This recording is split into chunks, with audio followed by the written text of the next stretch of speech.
Hey everyone, welcome back to It's Only a Movie.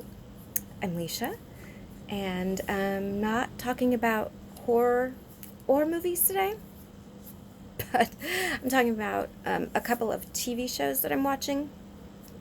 These are TV shows from back in the day. So, one is Beverly Hills 90210, and the other is Melrose Place. I didn't watch these, I don't know, I missed it. Whatever, I was being graduated from high school and moving on to college when Beverly Hills started anyway. So I somehow missed the boat on all this except for one episode. One. And it was the one where Color Me Bad played at the Peach Pit. Why that was the one I happened to catch, I don't know. It's it's a bit disturbing truly now, but that's the one episode I had seen. Anyway, so I am watching these because one of my favorite ever podcasts is doing like a rewatch comment thing because of quarantine. So I'm watching now because of quarantine. Shout out to the guys at We Hate Movies because they're making quarantine a lot better for a lot of us. Anyway, so they're watching these shows, and so now I'm watching these shows, and whatever, I'm a follower. So anyway, I have thoughts on these, and I mean, if you're like a 90210 head or a Melrose head, Rose Place person, whatever, leave comments down below because I'd really like to hear what other people think. And bear in mind, I'm only through the first season of 90210, and I'm only halfway through episode 9 of the first season of Melrose Place. So this is obviously very incomplete, very sort of initial thoughts, really. But anyway, I got to get it out there. Um, okay, 90210. Let's talk about Cindy and Jim and how they hate Brenda. What is going on? I It's just so odd, and you know, I'm a woman in 2020 looking back at the 90s. I was raised by a single father.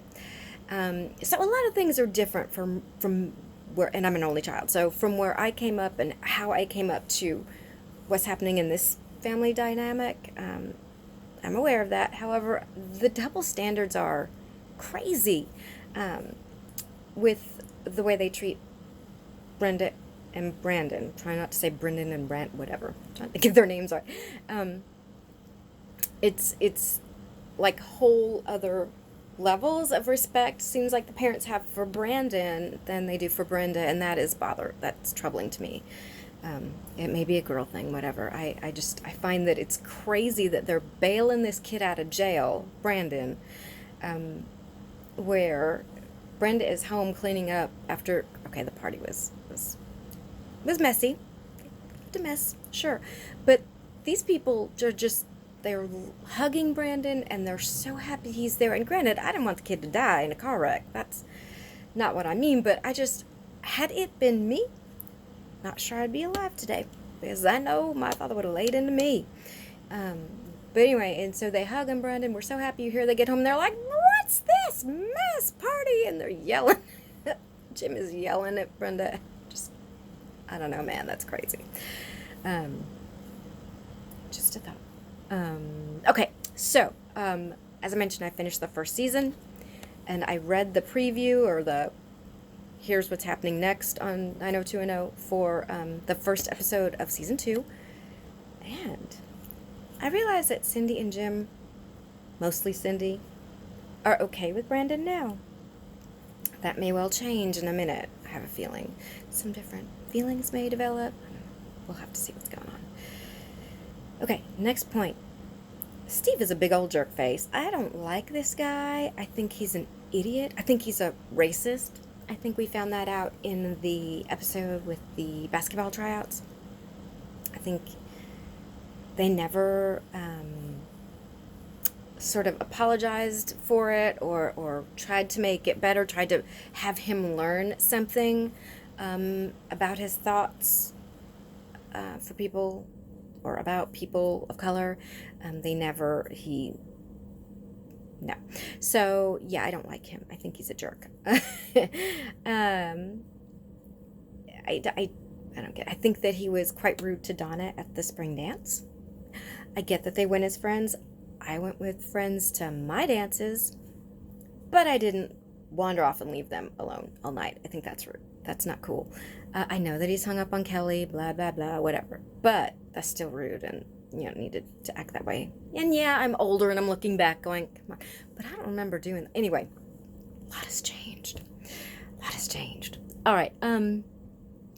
What I did like was the episode where everybody was getting their SATs back, and Donna got hers back, and she felt so bad and thought she was dumb and just couldn't do it. And I'm a SPED teacher, and so I see this from students all the time, and I was happy that the guidance counselor, I'm gonna guess she's the guidance counselor, was able to sort of reassure her that yeah, there are accommodations we can make for people with learning difficulties. And that episode really touched my heart. I cried. I know, right? I cried at 9:0210. What? It's like George crying at Home Alone. Remember George from Seinfeld? Crazy. But anyway, yeah, that really did touch my heart. I thought that was like the best episode. The one with Jim and Cindy with the marriage problem thing, I mean, for me, that was a snooze fest, and I don't know. You'll have to let me know. Let me know in your comments. Tell me, what do you think? Okay, let's go to Melrose Place. Billy. Why even is Billy? Okay, I think he's an idiot. I think he's just a dullard. He doesn't get life. I don't know. Granted, this is old me looking back at this kid, but come on, man. What is the point? Not that I think Allison is hugely smarter, although apparently her grades would tell different, but she's putting up with him, as a roommate, so whatever. Sandy, I know she's a pain. I know she drives people crazy, or I've heard that from people. Fair enough. But, I'm a huge genre fan. I love horror. The name of this channel is from, I guess it was the tagline of Wes Craven's movie Last House on the Left. It's only a movie. So I love horror. I don't have a problem with nudity in horror or in any film, whatever. But I was so sad for this girl when she was on the set and the director was telling the stalker creeper dude to cut open her blouse, and Sandy was obviously really uncomfortable with that, and so it made me really sad for her that she was doing this when she felt so uncomfortable. And I'm really glad to see that she did take agency and decide that the job was not worth it. I know it was a big movie. It was her first movie and her first sort of big break. And a lot of people get started in horror. I know it's a genre that when you tell people you're a horror fan, they go, well, at least that's been my experience. I don't want to talk for everyone, but that's been my experience. People go, you like horror?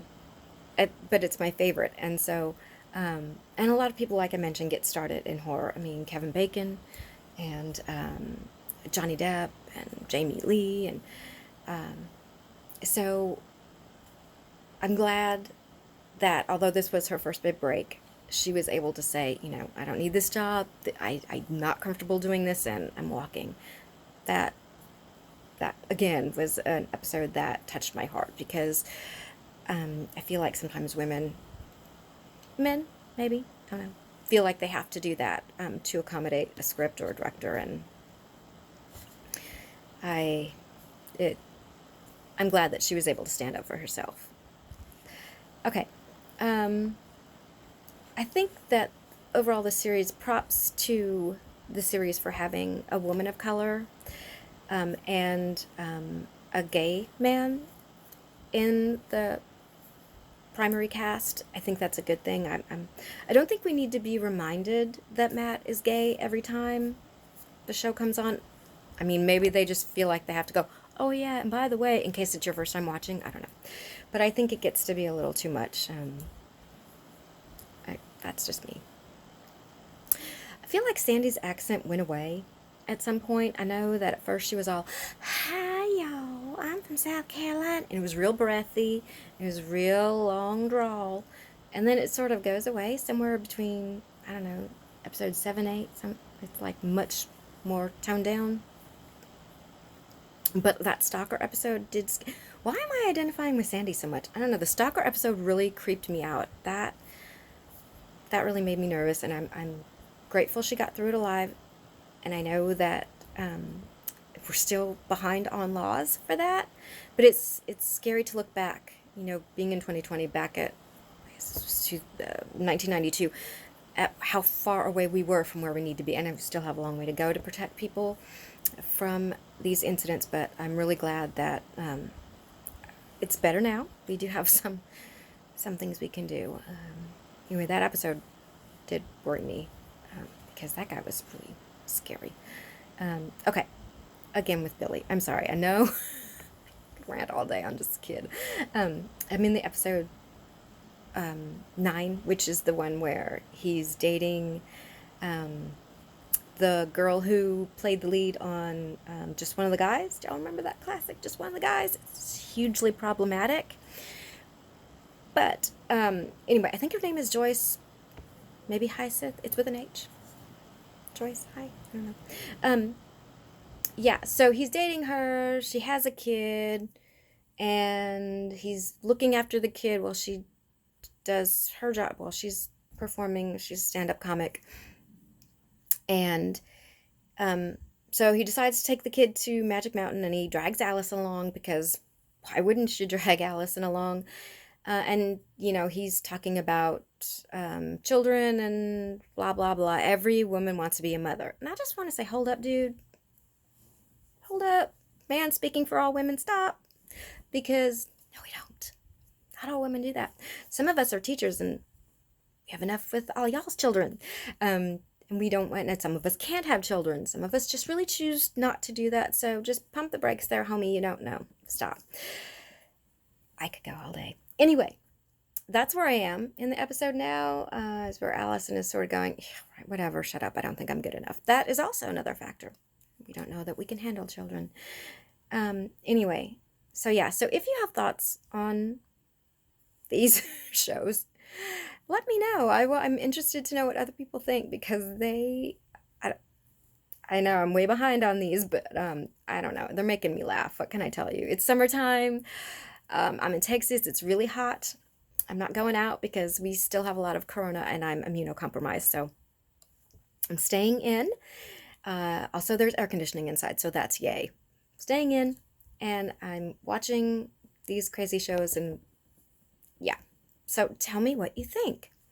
Also, updates on horror. I found a podcast partner, so I'm super excited for that. And we've been watching movies, and we're sort of formulating how we want to put our own thoughts on these movies out there. So that's coming up. And I am looking forward to it, and we'll let everyone know when we start recording that. Thank you for watching, listening, hearing me rant. Tell me what you think about these crazy shows. I hope you're having a wonderful day, and we'll talk soon. Bye-bye.